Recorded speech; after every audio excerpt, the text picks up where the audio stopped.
You're listening to The Bird Bath, presented by The Fountain Report. I'm your host, Ryan Leach.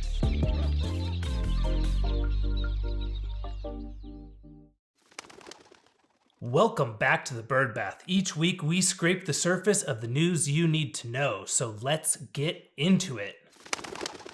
To start off this week, we've got two stories coming out about Amazon. The first one is a partnership with Petco. Amazon and Petco are testing stores as drop-off locations for Amazon returns. They already do this with some of the other retailers that they're partnered with, such as Whole Foods, Staples, Kohl's, and the UPS store. But this will be the first pet care provider as a return location for Amazon shoppers. Some of the retailers, such as Staples and Kohl's, have incentivized Amazon returns for customers by offering coupons and special savings that they can use when coming from the e-commerce store and doing physical in-person shopping. It would be neat to see if Petco takes advantage of this as a way to increase their footprint, as they're always constantly battling against PetSmart for market share. Another expansion Amazon is reportedly considering is the expansion into veterinary telehealth. As everyone knows, Amazon's in a constant battle for supremacy against Walmart. And Walmart earlier this year introduced a partnership with Pups to all of its Walmart Plus subscribers. All of their subscribers are able to get free access to the veterinary telehealth provider's membership for a year, and they have until November 19th to take advantage of that. Now, reports from inside Amazon are saying that they want to grow not just in their acquisition of One Medical earlier this year when they moved into human healthcare, but now into veterinary healthcare with telehealth. Pop could be one of the potential partners because they've shown the ability to scale with large retailer, but there's a dozen or more telehealth providers in the space that could be fantastic partners for Amazon. I can imagine there's quite a few people that are chomping at the bit to earn Amazon's business at this, and we'll see in the coming weeks or months perhaps to see if it's done with an external partner or if Amazon goes the route of what Chewy did, which is actually building out their own telemedicine platform within their business. So Amazon's already had a little bit of a mix of their healthcare related businesses, and they haven't taken off on all fronts, but they spent a very fair amount of money earlier this year on a Super Bowl ad all around rescue dogs and how Amazon is the place to go for people that are looking to buy pet supplies. So Amazon taking on Walmart as well as Chewy, and we'll see what they do to expand into telemedicine. The co-CEO of the Ackerman Group, Rich Lester, wrote a wonderful article and summary of what's happening in veterinary consolidation right now for the Fountain Report. The article hit on some really interesting pieces showing that in the past 15 months, the range of acquisition prices has come down to a more palatable 8 to 13 times EBITDA from the late 2021, early 2022 heights of 12 to 18 times EBITDA. The decline was driven by some rapid rises in interest rate that we all saw from near zero to the current 5.25% or more. And even though the multiples on acquisition prices are lower, they're still above where they were in 2013 to 2017 when we saw consolidation really begin to kick off. Some of the estimates that the Ackerman Group made were that in 2023, they're estimating 600 to 700 clinics are going to be sold to consolidators, and that's the lowest number that they've seen since they're tracking all the way back in 2018. Despite these higher interest rates that we discussed, the recapitalization and IPO markets are showing some initial signs of life as the reality of higher interest rates not abating in the near future becomes a more accepted reality for those that were looking to sell in the past couple of years. A lot of different consolidators are remaining active, but they have slowed down. But the slowing of previous acquisitions is opening the door for new buyers to emerge. Different consolidators across the board have been looking to conserve cash as they haven't been able to recapitalize and bring in new private equity investment. But what that's doing is really bringing an opportunity for them to focus on improving the performance at their existing hospitals.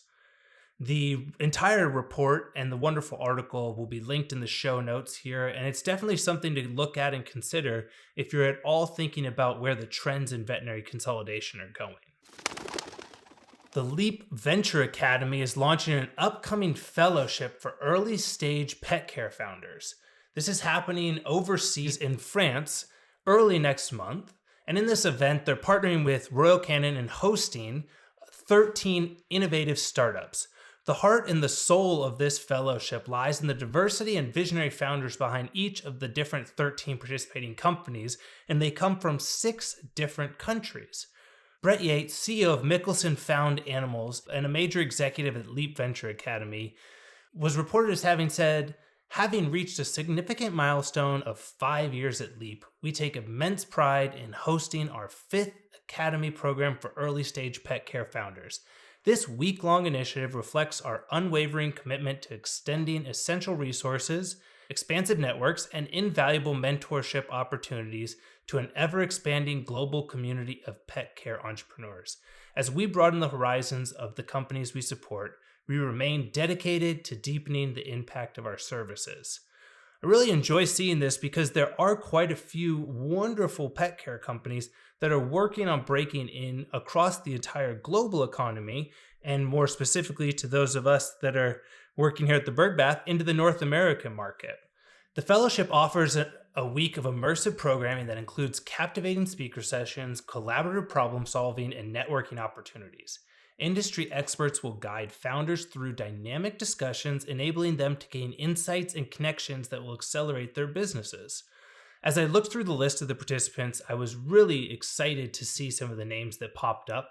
Some of the companies that were unique and special in this that really stuck out to me were Innovative Pet Labs, which is an at-home gut test providing pet parents and vets scientifically backed tools to detect potential causes of GI issues. And another one that seemed really interesting was Forever, which is an app to help navigate end-of-life pet journey. I know both of those are important.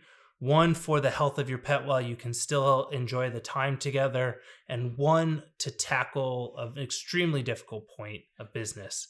We'll be sure to link the 13 participant companies, and then we're going to follow up as well on who wins the $15,000 award at the end of their sessions. It's an award that's peer voted, so these 13 different founders are all going to come together and actually choose someone to get this additional boost of capital. The American Pet Products Association, the APPA, released their biennial survey. Their 2023 to 2024 National Pet Owner Survey reflected that 66% of U.S. households owned a pet in 2022, which equates to approximately 86.9 million households with a companion animal.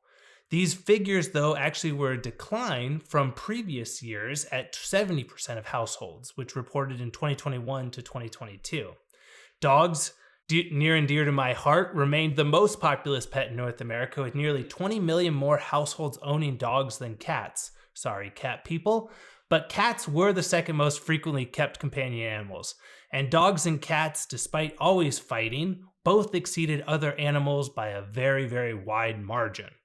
There was a decline in the number of pets in households, but spending was up. The report showed that pet owners in the United States spend $136.8 billion on their dogs, cats, birds, and other companion animals, and $58 billion of that was on pet food and treats, while $31.5 billion was on supplies, animals, and over-the-counter medication. Veterinary care and products reached another $35.9 billion, and the final $11.4 billion was made up of boarding, grooming, insurance, training, pet sitting, walking, and all other services outside of veterinary care. The APPA forecasts that pet expenditures will continue to rise up to $143.6 billion this year.